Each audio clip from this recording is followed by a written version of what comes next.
Hello everyone, I am Pihu और आज बात करेंगे हम 3D पे और 5D पे कि 3D क्या होती है और 5D क्या होती है।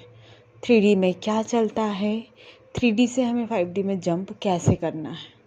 ठीक है, तो पहले 3D को समझ लेते हैं अच्छे से कि 3D जो होती है, जो आपकी अभी रियलिटी है, जो अभी है आपकी लाइफ में, और वो है पिछले थॉट का रिफ्लेक्शन। मतलब 3D में आप जो भी चीज़ मान के चलते हो, इट मीन्स कि पास्ट को लेके चल रहे हो कि मेरे पास्ट में ये सब कुछ हुआ, किसी नेगेटिव बिलीव को लेके चल रहे हो आप, कुछ लाइफ में अभी करंट रिलेशन में कोई रिलेशनशिप अच्छे नहीं हैं, किसी से भी हो सकते हैं, डजेंट मैटर। अभी आपके पास कोई जॉब नहीं है, अभी आपके पास कोई अच्छा करियर गाइडेंस नहीं है, या जो भी चीज़ें हम मैनिफेस्ट करना चाहते हैं लेकिन अभी इस वक्त वो लाइफ में नहीं है, तो वो कहलाती है हमारी 3D। कि भाई इस समय मैं एक ऐसी ज़िंदगी जी रहा हूँ जिसमें कि मुझे ये लगता है कि जो भी चीज़ें मैं चाहती हूँ या चाहता हूँ वो मेरे पास इस वक्त नहीं है। अब इस 3D को एक्सेप्ट करते हुए जो भी आपके पास है या नहीं है, इट्स ओके कि कोई चीज़ आपके पास है या नहीं है वो मैटर नहीं करता है।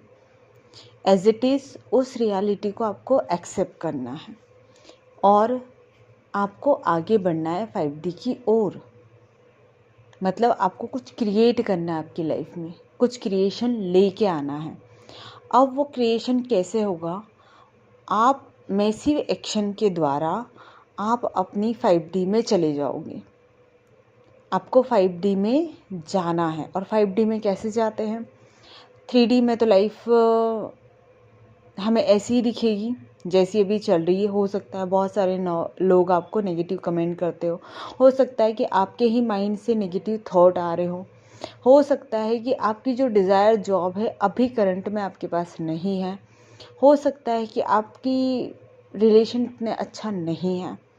सब कुछ अभी इस 3D में नेगेटिव है, आपके अपोजिट है, सब कुछ वैसा दिख रहा है। इसको एक्सेप्ट करते हुए आपको डेली, जैसे हम मेडिटेशन करते हैं, वो आपका 5D है। आप कोई विजुअलाइजेशन करते हैं, वो आपका 5D है।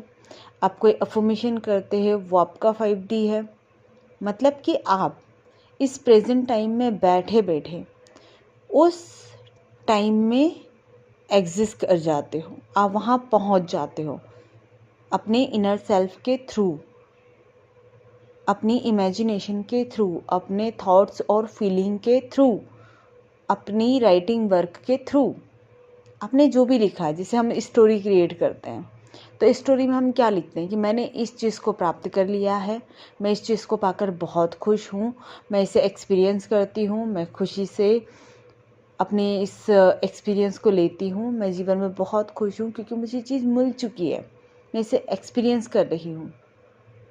तो अभी जब अपना माइंड कॉन्शियस माइंड जो कॉन्ट्राडिक्स करेगा कि कहाँ है तुम्हारे पास, तुम झूठ बोल रही हो अपने आप से, ऐसा कुछ भी नहीं है।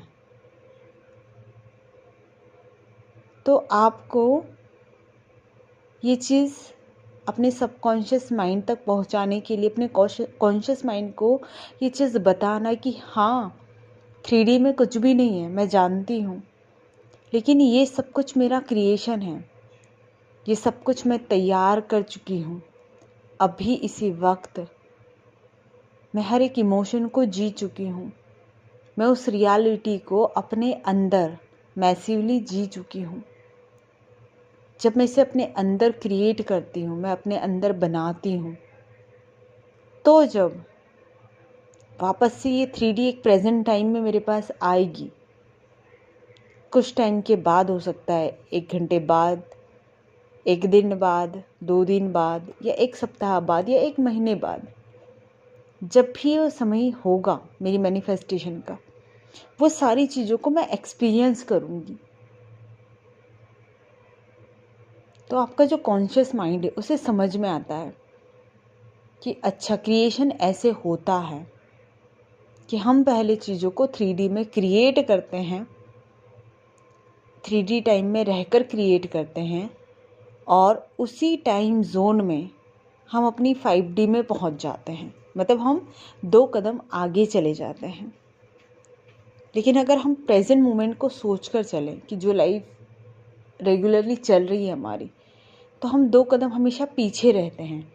इसलिए हम मैनिफेस्टेशन को इतना ज़्यादा इम्पोर्टेंस देते हैं, इतना ज़्यादा हम क्रिएशन की पावर को समझते हैं, क्योंकि वो हमें 2 कदम आगे बढ़ाती हैं। जो चीज़ हमने नहीं देखी है, जो चीज़ हमें नहीं पता थी कि क्या होना है, हम उसे भी क्रिएट कर सकते हैं अपने इमोशन के थ्रू, अपने शब्दों के थ्रू, अपनी विजुअलाइजेशन के थ्रू। ये सब कुछ हम क्रिएट कर सकते हैं। तो 5D का मतलब ये नहीं है कि आप कहीं और उठकर जा रहे हो। आपका शरीर यही है। आप अपने इनर सेल्फ से, अपनी आत्मा से, अपने माइंड से, अपने इमोशन से उस चीज़ को जी लिए हो जो आपको कुछ टाइम बाद क्रिएशन के रूप में मिलेगी। लेकिन माइंड में ये चीज़ हम क्यों नहीं बोलते, या हम ये चीज़ ये क्यों नहीं करते कि ये हमें फ्यूचर में मिलेगी। हम ऐसा क्यों बोलते हैं कि ये अभी है हमारी, क्योंकि ये एक लॉ का नियम है। हमें एज इट इज़ उसे मानना होता। मानना इसलिए होता है क्योंकि हमने उसे भी जी लिया है।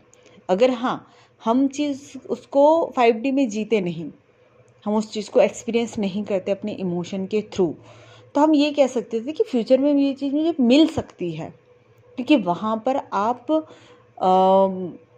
श्योर नहीं थे कि ये मुझे मिलेगी ही मिलेगी। लेकिन अब आप श्योर हो चुके हो। क्यों? क्योंकि आपने अपने सारे इमोशन के थ्रू, अपनी अफर्मेशन के थ्रू, अपने विजुअलाइजेशन के थ्रू, अपनी स्टोरी के थ्रू, अपनी स्क्रिप्टिंग के थ्रू उस चीज़ को क्रिएट कर लिया है, आपने बना दिया है। और आप ये पूरे फेथ के साथ कह सकते हो कि ये जो सीन मैंने विजुअलाइज किया है, जो चीज़ मैंने बोली है, वो होना ही होना है, क्योंकि मैं खुद क्रिएट करके आई हूँ। मैंने खुद अपने आप से इस चीज़ को बनाया है, मैं एक्सपीरियंस किया है इसे, तो ये तो आना ही है मेरी लाइफ में। तो हमेशा अपने आप को 2 कदम आगे रखो। क्रिएशन के थ्रू अपनी इस लाइफ को 2 कदम आगे बढ़ाते जाओ और क्रिएट करते जाओ। इसी को बोलते हैं मैनिफेस्टेशन, कि हम अपनी पहले की लाइफ को क्रिएट कर सकते हैं। हम जो चाहते हैं वो प्राप्त कर सकते हैं पहले से। ब्रह्मांड ने हमारे लिए कई सारे यूनिवर्स बनाए हैं, और उस यूनिवर्स में हम सबकी रियलिटी एग्जिस्ट करती है। हम जो जो चाहते हैं वो सब कुछ, बस नेचर का काम है थोड़ा सा परफेक्शन का। वो आपको अच्छे रिज़ल्ट देती है, परफेक्ट रिज़ल्ट देती है, लेकिन थोड़ा सा टाइम लेती है। और वो टाइम इतना कम होता है अगर हम सही मायने में उसे देखें तो, कि हम और किसी से उसकी तुलना नहीं कर सकते। लेकिन हाँ, इस 3D वर्ल्ड में हमें लगता है कि यार 1 साल बीत गया, 2 साल बीत गया, 6 महीने बीत गए, 2 महीने बीत गए, अभी तक मुझे क्रिएशन क्यों नहीं दिखाई दे रहा है। अगर आप अपने अंदर उसे इस तरीके से जी ले, तो आपको बाहर कुछ करने की ज़रूरत ही नहीं पड़ेगी। उसे मतलब वेट करने की ज़रूरत नहीं पड़ेगी आपको। इतना फेथ आपके अंदर जनरेट हो जाएगा। तो आप 3D से 5D में जंप करें और अपनी हर एक मैनिफेस्टेशन को क्रिएट करें। तो थैंक यू सो मच मुझसे जुड़ने के लिए।